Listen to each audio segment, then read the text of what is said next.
কিন্তু এরা জানে না যে আলেমদের কাছে যে এলেম এটা আসমানি এলেম, এটা দুনিয়া জাগতিক এলেম নয়।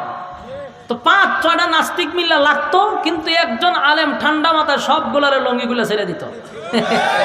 ঠিক নেই? এরা না খানি সুবানি খাইতো, ফানি খাইতো, কতন পরে পরে ফানি খাইতো। তো এরকম আমরা দেখছি, এরা বুঝার কমতি যে এরা কোনোভাবেই কোনো আলেমদের সাথে টকশোতে পারে নাই।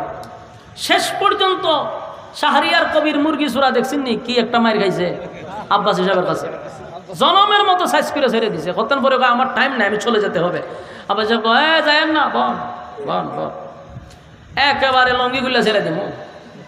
এই মুরগি চূড়ারে সাইজ করছিনি তারে। এই মুরগি চূড়া ছিল তখনকার সরকারের কাছে সবচেয়ে বড় বুদ্ধিজীবী, কারণ মুরগি কিভাবে চুরি করতে হবে, কিভাবে ঘর থেকে বের করতে হবে, ওই বুদ্ধি এর কাছে আসছিল। এই জন্য তারা বুদ্ধিজীবী বলা হইতো।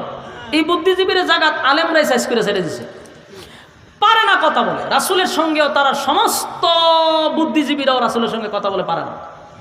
উনি 3 প্রশ্নের জবাব লই আইছে, আইয়া গেছে রাসূলের কাছে, গিয়া বলল যে আব্দুল্লাহর পুত্র মোহাম্মদ, শুনো, তুমি আমাদেরই বাতিজা, আমাদেরই রক্তের, আমাদেরই বংশের, তোমার সঙ্গে আমরা চাই না দ্বন্দ্বেতে যাইতে। আমরা 3টা প্রশ্ন করব, যদি তুমি 3 প্রশ্নের জবাব দিতে পারো আমরা সবাই তোমার কালেমা পড়ব। রাসূল চিন্তা করলো, এখানে যারা আসছে সব হলো মক্কার বড় বড় মাতা, এরা যদি কালেমা পড়ে দিনের দাওয়াত দিতে আমার তার বাধা রইল না। রাসূল খুব খুশি হয়েছে, বলল ঠিক আছে, আপনাদের 3 প্রশ্ন আমার কাছে বলেন, আমি জবাব দিয়ে দিব। তারা 3টা প্রশ্ন করার পরে রাসূল বলল কোনো অসুবিধা নাই, আগামীকালকেই আমি 3 প্রশ্নের জবাব দিয়ে দিব। সুবহানাল্লাহ। এরা বলল ঠিক আছে, আমরা আগামীকালকে এই টাইমে আসবো। তারা চলে গেছে, কিন্তু সারা দিনের ভিতরে জিবরাইল আলাইহিস সালাতু ওয়াস সালাম আসে নাই। রাসূলের ধারণা ছিল যে জিবরাইল সকালে আসে, বিকালে আসে, দুপুরে আসে, রাত্রে আসে। 3 প্রশ্ন বললে উত্তর তো পাবো আল্লাহর পক্ষ থেকে, বলে দিব, শেষ কাহিনী। কিন্তু জিবরাইল আসে নাই। পরের দিন এই মক্কার মানুষ আসছে, কিন্তু প্রশ্নের জবাব রাসূল বললেন আজকেও পারবো না, আগামীকালকে। এরা চলে গেল। এদিনও জিবরাইল আসে নাই, রাত্রেও না, দিনেও না। পরের দিন আবার বেঈমানরা আসছে, রাসূল বলে আজকেও না, আগামীকালকে। এই আগামীকাল হইতে হইতে 1 সপ্তাহ চলে গেছে, জিবরাইল আসে না। বলুন তো দিকে কাফেররা করবোটা কি? আমি একটা এক্সাম্পল দিই। আপনার এই গ্রামের নাম কি? চরজসর্দি। এই চরজসর্দির ইমাম সাহেবের কাছে যদি একজন মুসল্লি গিয়া কয় হুজুর আমি একটা ফতোয়া লইয়া ইসলাম, দেখেন তো কি? ইমাম সাহেব বললো যে আগামীকালকে বলবো, এখন সময় নাই। আপনিও ভাববেন যে মনে হুজুর মোতালা কইরা আমার জানাইব। পরের দিন গিয়া গেছেন, ইমাম সাহেব বললো যে না আজকেও হবে না, আগামীকালকে। আগামীকালকে গেলেন, কয় আজকে না, আগামীকালকে। মুসল্লির মেজাজ গরম হবে নি? এই মুসল্লি কি করব? এই মুসল্লি যেটা করবো শুনেন, এই মুসল্লির দোকানও যাইব, গিয়ে 1 কাপ চা নিবে, নিয়ে আস্তে আস্তে কইব যে আমরার মসজিদও যে একজন ইমাম সাহেব রাখছে, হুদাউদি, কোনো খামেরই না, হুদাউদি আমরা তারে গরম ভাত খাওয়াইতেছি আর পেট মোটা করতেছি। একটা ইমাম সাহেব রাখছে, একটা ফতোয়ার লাগে 1 সপ্তাহ গেছি, বেচারা পারে না, তার পিছনে নামাজই পড়তাম না। বলবে কি না? পুরা গ্রামের মধ্যে একটা আস্তে আস্তে গ্রামে গঞ্জে শহরের মধ্যে সব দোকানকে লাগাই দিব ইমাম সাহেবের বিরুদ্ধে। এই গালাগালি শুরু হইল। ঠিক এই কাজটা মক্কাবাসী করছে। দোকানপাটে, শহরে, বন্দরে, গ্রামে গঞ্জে সব জায়গায় আল্লাহর নবীর বিরুদ্ধে অপপ্রচার শুরু করছে। উনি যদি নবী হইতো 3 প্রশ্নের জবাব দিত। 3 প্রশ্নের জবাব দিতে পারে না, উনি কোনো নবী না, নাউজুবিল্লাহ। কারণ রাসূল তো নিজের থেকে কথা বলে না, রাসূল তো আল্লাহ যা বলে রাসূল তা আমাদের কাছে প্রকাশ করে। তারা শুরু করে দিল সমালোচনা, এমনভাবে তীব্র আকারে শুরু হয়েছে, গোটা মক্কা নগরীতে, অলিতে গলিতে নবীর বিরুদ্ধে একেবারে সমালোচনার ঝড় হয়েছে। কিছু কিছু মানুষ আইসা বলতেছে, এমন আপন চাচি উম্মে জামিল আবু লাহাবের বউ রাসূলের কাছে আয়া বলে যে ও মুহাম্মদ, তোমার কাছে যে একটা শয়তান আসতো, এটা এখন আয় না? মহিলা কত খারাপ। আবার কেউ কেউ বলে মুহাম্মদের আল্লাহ মুহাম্মদকে ভুলে গেছে। নবীর কাছে কোরআন নাজিল হয় না প্রায় 15 দিন হয়ে যাচ্ছে। নবীর কলিজায় আঘাত আছে না নাই? আল্লাহর হাবিবের বিরুদ্ধে গ্রামে গঞ্জে, শহরে বন্দরে সব জায়গায় নবীর বিরুদ্ধে সমালোচনা।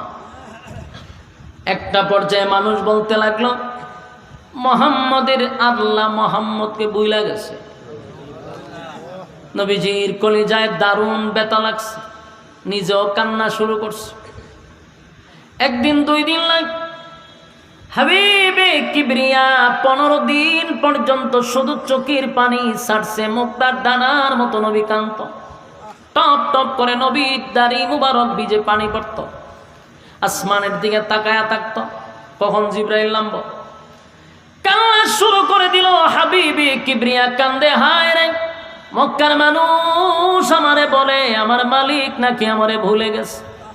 আসমানের দিকে তাকাইয়া নবীও গুনগুনাইয়া বলতে লাগলো, মালিক গোটা মক্কার মানুষ বলে আপনি নাকি আমারে ভুইলা গেছেন। আল্লাহ কি এমন অপরাধ করলাম গো, কোরআনের আয়াত আপনি বন্ধ করে দিলেন। আল্লাহ আমার প্রতি আপনি কেন রাগ করলেন, কেন আমারে ভুলে গেলেন। নবীজি কান্না শুরু করছে। যুবক ভাইরা, 1 দিন 2 দিন নয়, 15 দিন পর্যন্ত নবী কাঁদছে। কান্নার কারণে একদিন জিবরাইল আলাইহিস সালাতু ওয়াস সালাম নবীর সামনে এসে হাজির। 15 দিন পরে আইছে। আল্লাহর হাবিব জিবরাইলের দিকে তাকাইয়া অভিমানের সুরে নবী বললেন, জিবরাইল রে কেন 15 দিন আসলি না, আজকে কেন আসলি, 15 দিন কেন আসলি না। জিবরাইল কয়, হুজুর আমি আসতে চাই, আমার আল্লাহ মানে আসতে দেয় না। আল্লাহর নবী বলেন, কেন আসতে দেয় না? আমার মালিক কি আমার প্রতি রাগ করছে রে? মক্কার মানুষ বলে আমার আল্লাহ নাকি আমারে ভুলে গেছে। মক্কার মানুষ আমারে বলে আমার মালিক নাকি আমারে ভুলে গেছে। তাহলে আল্লাহ কি আমার প্রতি সত্যি রাগ করছে? জিবরাইল কয়, হুজুর আল্লাহ রাগ করে নাই, আপনার কাছে মক্কার মানুষ 3টা প্রশ্ন নিয়ে আসছিল,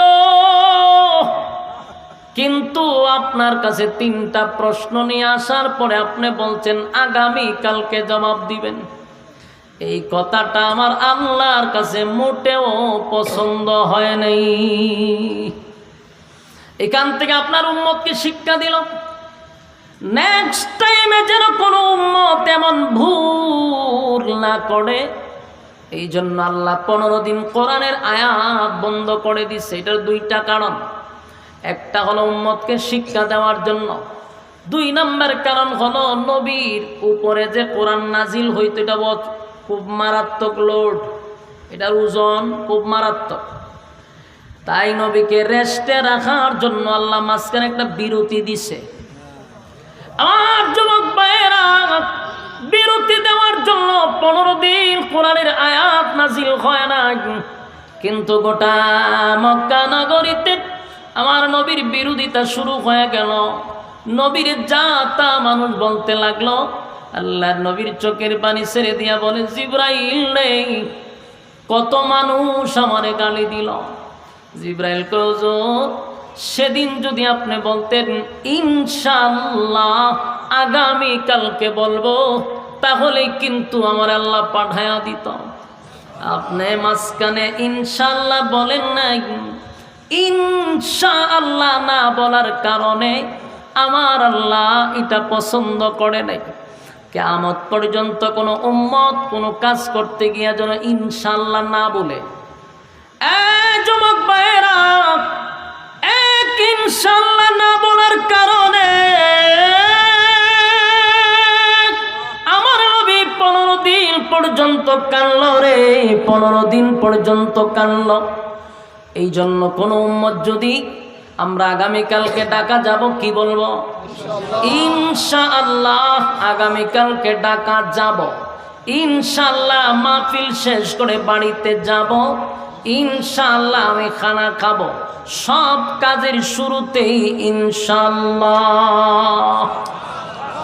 কারা কারা ইনশাআল্লাহ বলবেন? সব কথায় হাত তুলেন, বলুন আমরা সব কাজে বলবো ইনশাআল্লাহ। আমরা কি কোনো সময় ইনশাআল্লাহ ভুলে যাব? ইনশাআল্লাহ বলবো না, কারণ আমার নবী ইনশাআল্লাহ না বলার কারণে 15 দিন কাঁদছে, কিন্তু আমার নবী তো ভুলে যায় নাই। আমার নবীরে আল্লাহ ভুলাইয়া দিছে।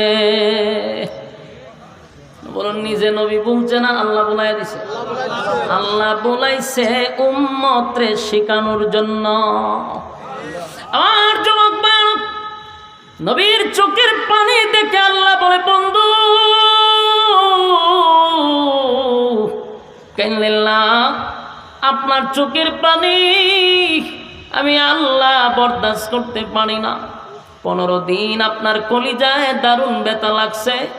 মানুষ আপনারা নিয়ে সমালোচনা করছে, মানুষ আপনারে গালি দিছে গো নবী। জানি আমি আল্লাহ সব জানি, তাই সান্ত্বনা দেওয়ার জন্য সূরা দুহা নাজিল করছে।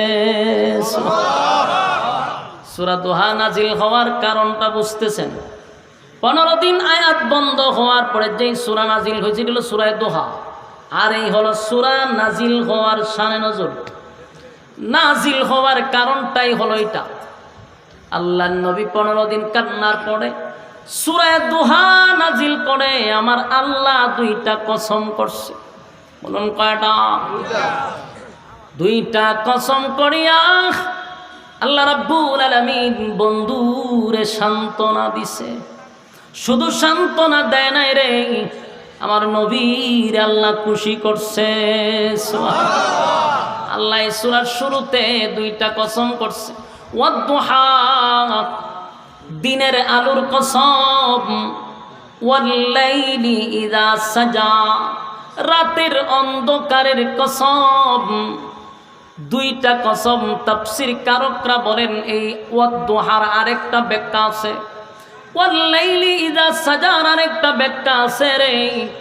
ওয়াদ-দুহার আরেকটা ব্যাখ্যা হলো নবী আপনার সুন্দর উজ্জ্বল চেহারার কসম। ওয়াল-লাইলি ইযা সাজার আরেকটা ব্যাখ্যা হলো নবী আপনার কালো চুলের কসম। সুবহানাল্লাহ। আল্লাহ বলেন ওয়াদ-দুহা ওয়াল-লাইলি ইযা সাজা মা ওয়াদ্দা'আকা রাব্বুকা ওয়া মা ক্বালা ওয়ালাল-আখিরাতু খায়রুন লাকা মিনাল উলা ওয়ালাসাউফা ইউ'তিকা রাব্বুকা ফাতারদা। আল্লাহ বলেন ওয়াদ-দুহা, দিনের আলোর কসম। এখানে কয়টা ব্যাখ্যা? 2টা ব্যাখ্যা। ওয়াদ-দুহা দিনের আলোর কসম, ওয়াদ-দুহা নবীর সুন্দর চেহারার কসম, ওয়াল-লাইলি ইযা সাজা নবীর কালো চুলের কসম।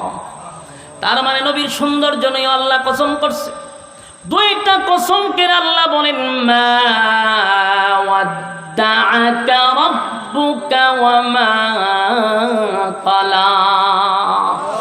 আল্লাহ বলেন বন্ধু 2টা কসম করে বললাম, সুন্দর চেহারার কসম, কালো চুলের কসম। মা ওয়াদ্দা'আকা রাব্বুকা ওয়া মা ক্বালা, আপনার রব আপনারে ভুলে নাই।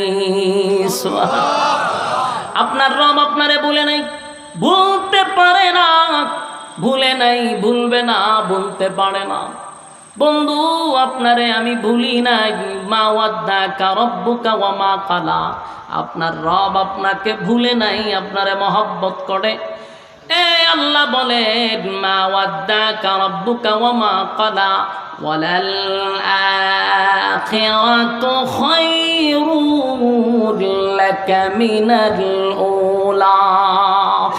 আল্লাহ বলেন দুনিয়াতে আমি আপনাকে যা দিলাম এর থেকে কোটি কোটি কোটি গুণ বেশি আপনার জন্য পরকালে আমি বরাদ্দ রাখলাম। বন্ধু আমি আল্লাহ দুনিয়া বানাইছি, দুনিয়া বানাইছেন আমার মালিক। আমার মালিক দুনিয়া বানাইয়া মালিক নিজেই বলতেছে দুনিয়া কিছু না, দুনিয়া কিছুই না। বন্ধু আপনারে যা দুনিয়াতে দিছি এর থেকে কোটি গুণ বেশি আমি আল্লাহ আপনার জন্য পরকালে বরাদ্দ রাখছি। আর যুবক মিনাল উলা। এই আয়াতের অর্থের দ্বারা আমরা কি বুঝলাম? যিনি দুনিয়া বানাইলেন সেই মালিকই বলতেছে দুনিয়া কিছুই না। আল্লাহ বলেন দুনিয়া কিছুই না বন্ধু, আপনার জন্য এর থেকে বেশি আমি বরাদ্দ রাখছি। সুবহানাল্লাহ। ওয়ালাল আখিরাতু খায়রুল লাকা মিনাল উলা। আল্লাহ নিজেই বলছে আমি এর চেয়ে বেশি আপনার জন্য রাখছি। ওয়ালাস